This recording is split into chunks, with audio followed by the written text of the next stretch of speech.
Capítulo 3. São estas as nações que o Senhor deixou ficar para, por meio delas, pôr Israel à prova, isto é, para provar todos os israelitas que não sabiam de todas as guerras de Canaã.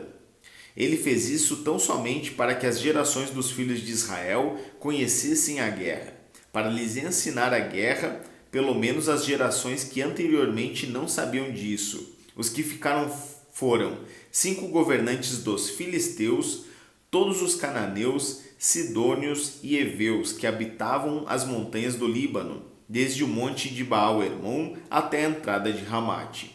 Estes ficaram para, por meio deles, o Senhor pôr Israel à prova, para saber se dariam ouvidos aos mandamentos que haviam ordenado a seus pais por meio de Moisés. Assim, os filhos de Israel moravam no meio dos cananeus, dos heteus, dos amorreus, dos ferezeus, dos heveus e dos jebuseus. Tomaram as suas filhas para si por mulheres e deram as suas próprias aos filhos deles e rendiam culto aos seus deuses. Os filhos de Israel fizeram o que era mal aos olhos do Senhor e se esqueceram do Senhor seu Deus e renderam culto aos Baalins e ao poste da deusa Será. Então a ira do Senhor se acendeu contra Israel e ele os entregou nas mãos de Cusã-Risataim, rei da Mesopotâmia. E os filhos de Israel serviram Cusã-Risataim durante 8 anos. Os filhos de Israel clamaram ao Senhor, e o Senhor lhes suscitou um libertador, que os libertou, Otiniel, filho de Kenaz, que era irmão de Calebe, e mais novo do que ele. O Espírito do Senhor veio sobre ele, e ele se tornou juiz de Israel. Foi para a guerra, e o Senhor lhe entregou nas mãos Cusã-Risataim, rei da Mesopotâmia, contra o qual ele prevaleceu. Então a terra ficou em paz durante 40 anos. Otiniel, filho de Kenaz, morreu. Os filhos de Israel tornaram a fazer o que era mal aos olhos do Senhor.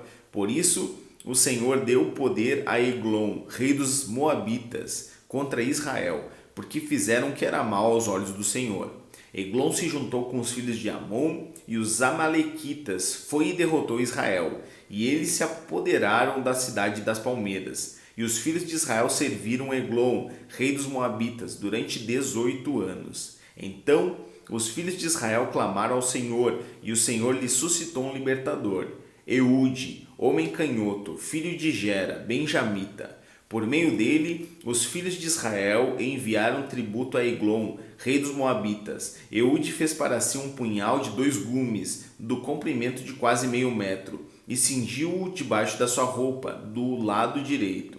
Então ele levou o tributo a Eglon, rei dos Moabitas. Eglon era um homem muito gordo. Depois de entregar o tributo, Eude saiu com os carregadores do tributo. Ele, porém, voltou do ponto em que estavam as imagens de escultura ao pé de Gilgal e disse ao rei: Tenho uma palavra secreta para o Senhor, ó rei. O rei disse: Cale-se. Então todos os que estavam com o rei saíram da sua presença.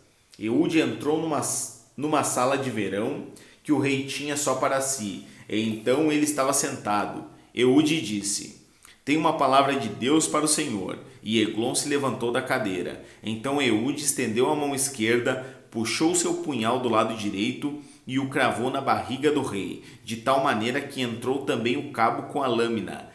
E porque não tirou o punhal da barriga, a gordura se fechou sobre ele. Então saiu por uma portinhola, passou para a antessala, depois de fechar e trancar as portas atrás de si.